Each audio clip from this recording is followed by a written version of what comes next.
Listeners, welcome to lecture 50. In our last lecture, we examined the broad research methods used in reproductive and child health, including quantitative, qualitative, and mixed methods. Today, we move a step further into the practicalities of designing and conducting research studies. We will discuss how to formulate research questions, select appropriate designs, plan data collection, ensure ethical integrity, and manage analysis. By the end, you will see how a well structured design transforms ideas into actionable research that can shape policies and improve maternal and child health outcomes. Designing an RCH research study requires a systematic approach. It is not enough to have a good idea. Ideas must be translated into structured designs that are feasible, ethical, and scientifically proven. A well designed study ensures reliability and validity of findings, minimizes bias, and allows results to be generalizable. In reproductive and child health, where lives are directly affected, study designs carry significant weights.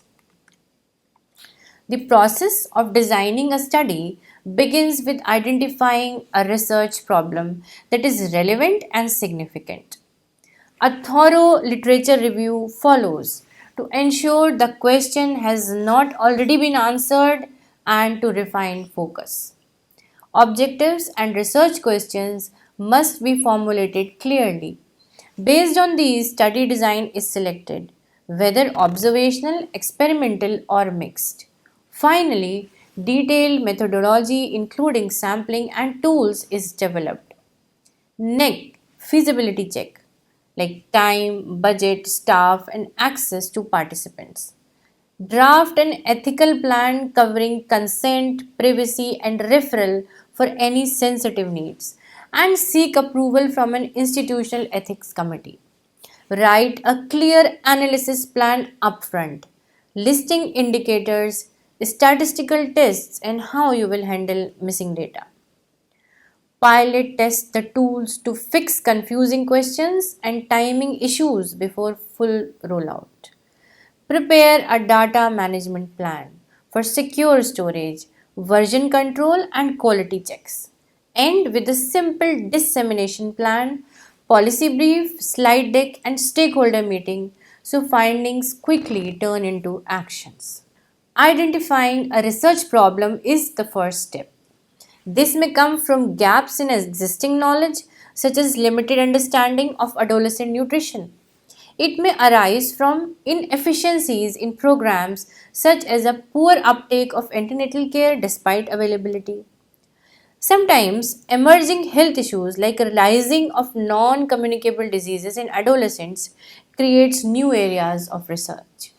Good research problems are those that are relevant, feasible, and have potential for impact. Literature review is critical because it situates your research in the context of what is already known.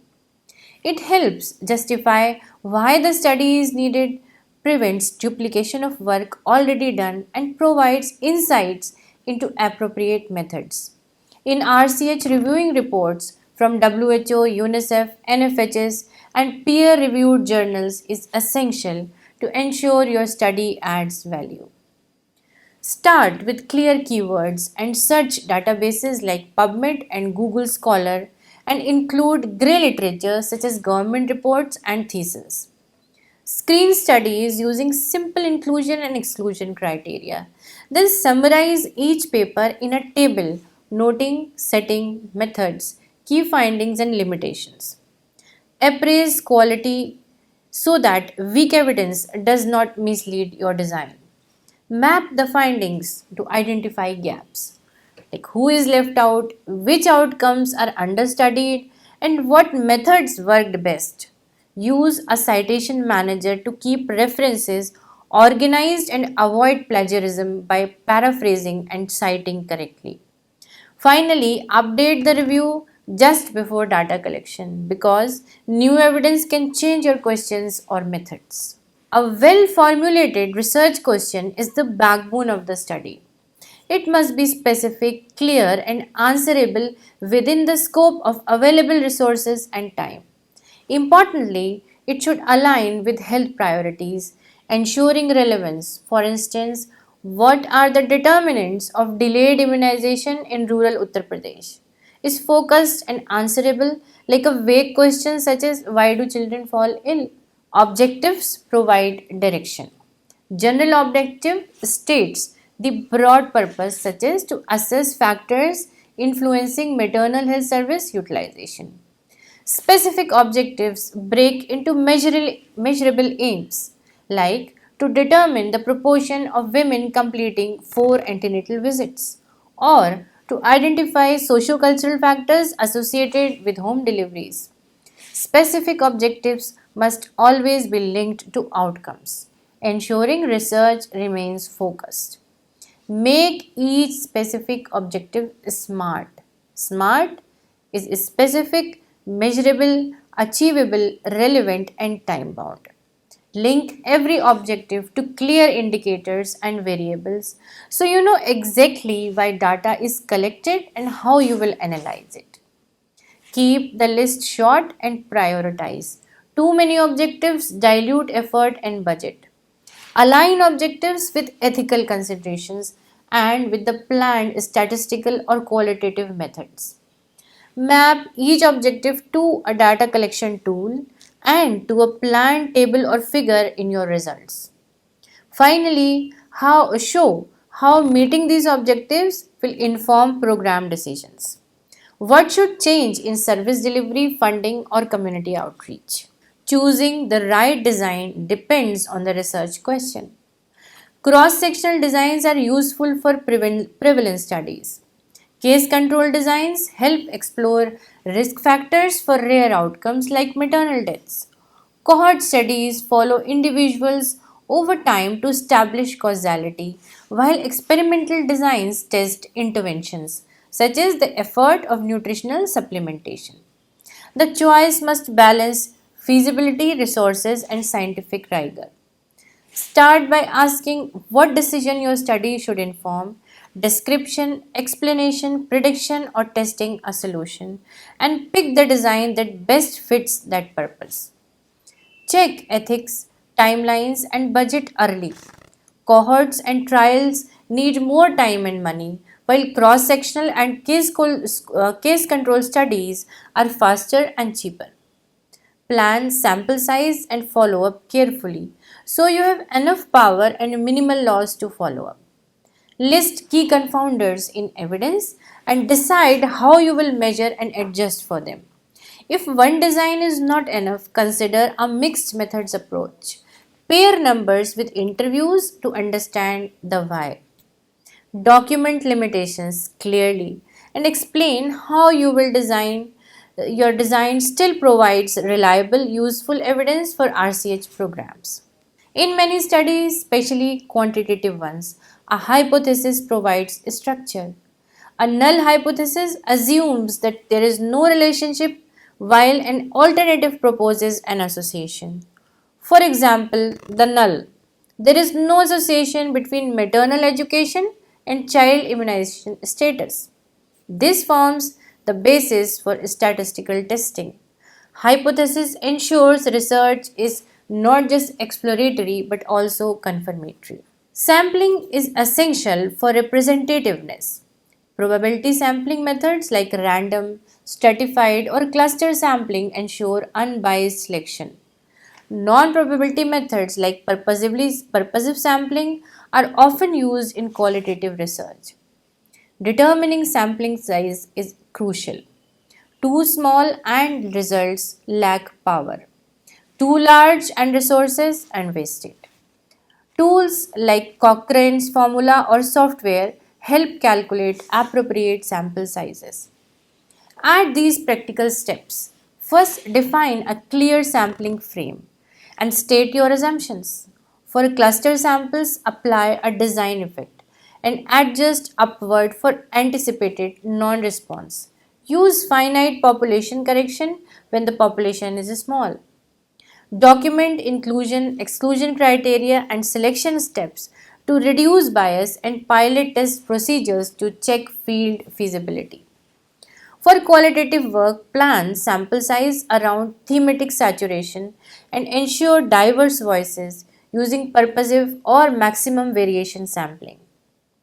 Finally, record response rates and compare respondents to non respondents to judge any selection bias, keeping your study transparent and credible.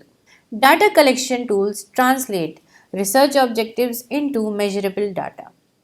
Questionnaires capture structured responses. Interview guides allow semi structured exploration, and observation checklists document behaviors and environments. In RCH, tools must be culturally sensitive, translated into local languages, and pilot tested for clarity. Before data collection begins, tools must be pre tested. This involves trying them out in small samples similar to the study population. Pre-testing helps identify ambiguous questions, ensures reliability, and improves cultural sensitivity. For example, terms around contraception may require adjustment to ensure understanding and acceptability. Training data collectors is often underestimated but is crucial. Standardization ensures consistency across interviewers. Ethical training emphasizes confidentiality and respectful conduct. Training also minimizes interview bias, which can distort results. Well trained field staff contributes directly to data quality, which in turn strengthens the entire study.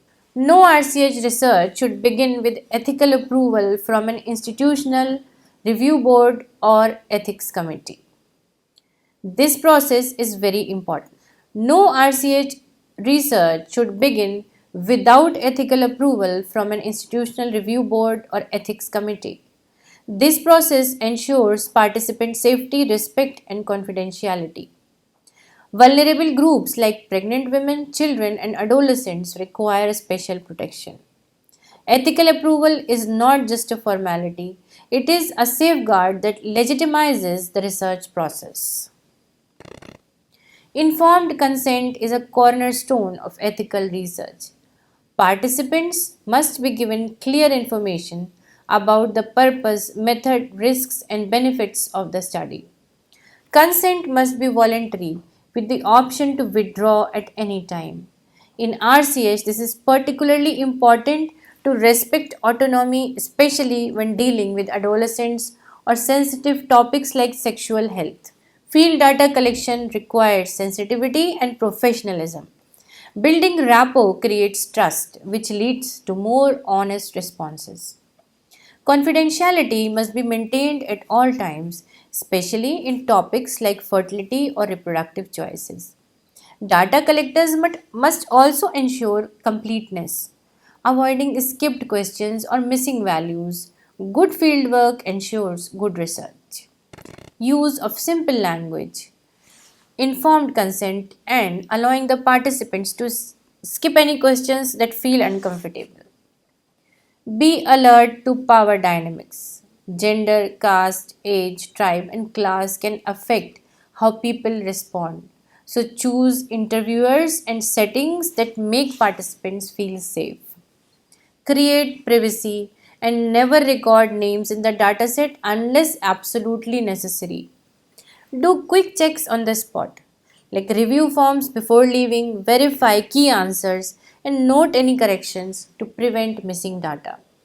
Debrief daily with the team to spot problems early and adjust routes, timing, or phrasing. Finally, store data securely and show respect and gratitude so communities remain willing partners and future research. Data management is often overlooked but is critical. Collected data must be coded systematically for entry, whether in spreadsheets or specialized softwares. Data cleaning removes errors, inconsistencies, or missing entries. Secure storage, both physical and digital, protects confidentiality and assures reliability.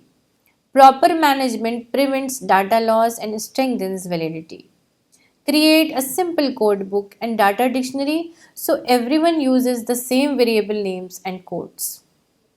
Use double data entry or validation checks to catch mistakes early and document every change in an audit trail.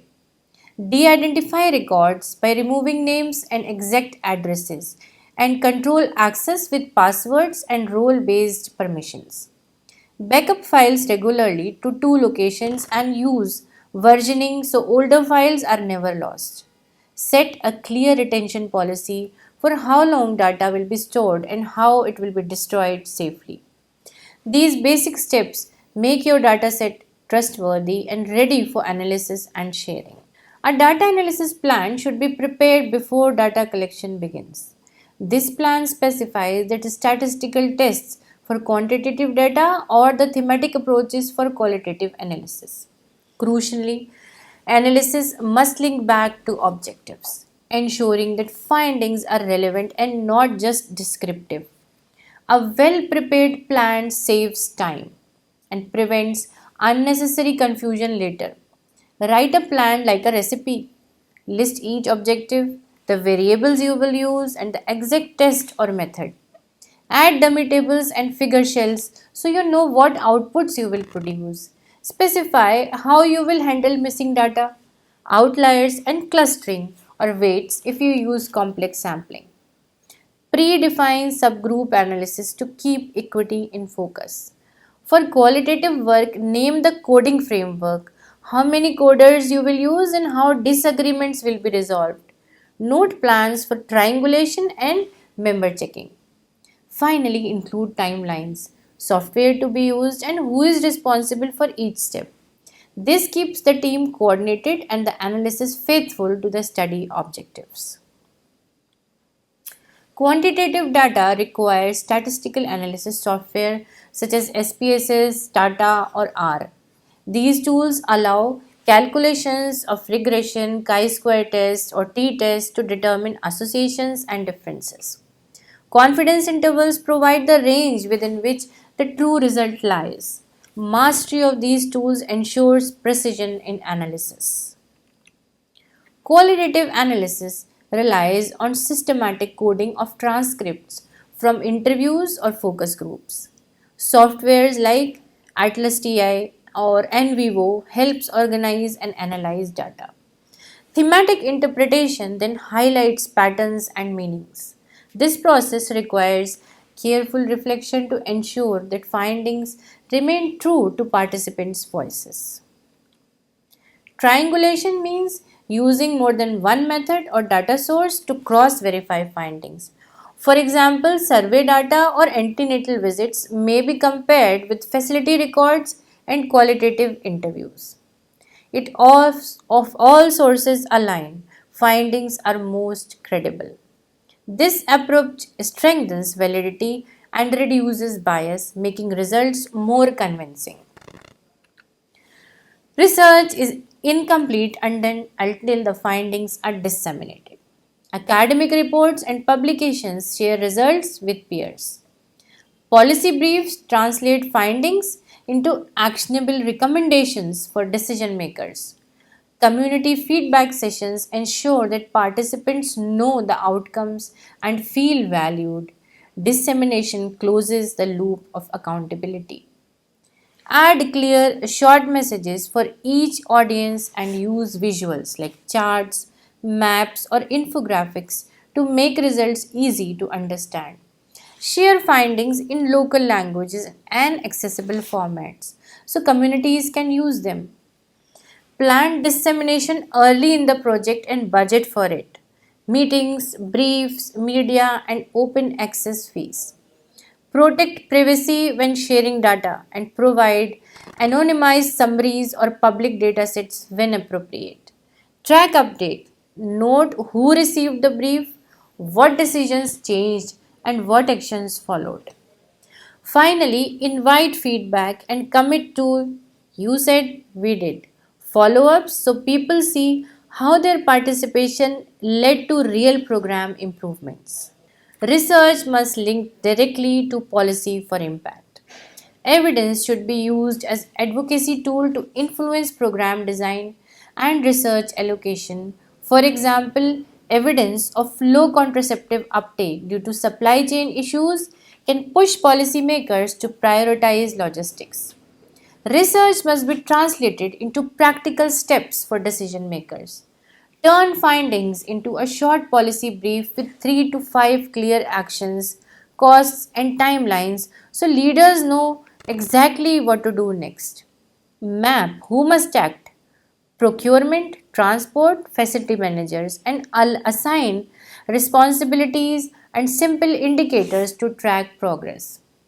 Pair data with real stories from women and frontline workers to make the case human and urgent.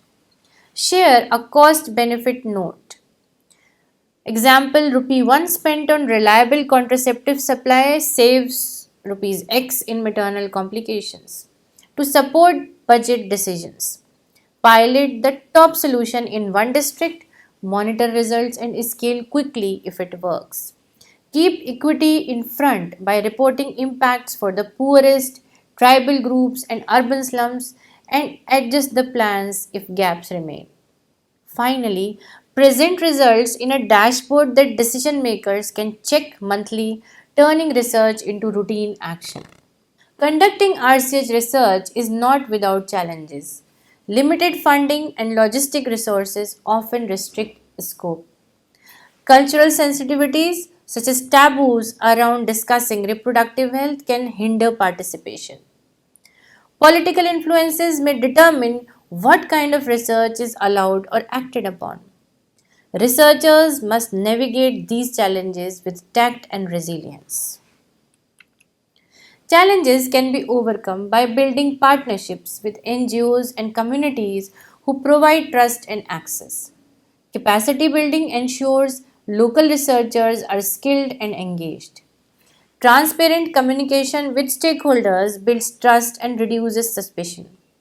These strategies make conducting RCH research more feasible and impactful. The National Family Health Survey is a case study in designing and conducting large scale research. It uses rigorous sampling and standardized tools to collect data across India. Its findings have shaped policies on maternal health, immunization, and nutrition. This demonstrates how carefully designed studies can transform national health strategies. NFHS uses stratified cluster sampling and proper weights so results represent both rural and urban areas in every state. Teams follow uniform questionnaires and strict training which keeps data comparable across districts and across survey rounds. Because it repeats every few years, NFHs show trends over time, where timings improved, where gaps remained. The data are broken down by wealth, caste, tribe, gender, and location, helping policymakers target support to groups most in need. Findings feed directly into program changes like strengthening antenatal care, boosting full immunization, or tracking anemia.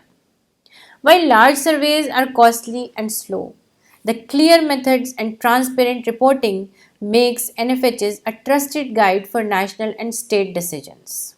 Maternal death reviews are another example. They involve systematically investigating maternal deaths to identify causes and systemic failures. Findings are linked to corrective actions such as improving referral systems or training staff.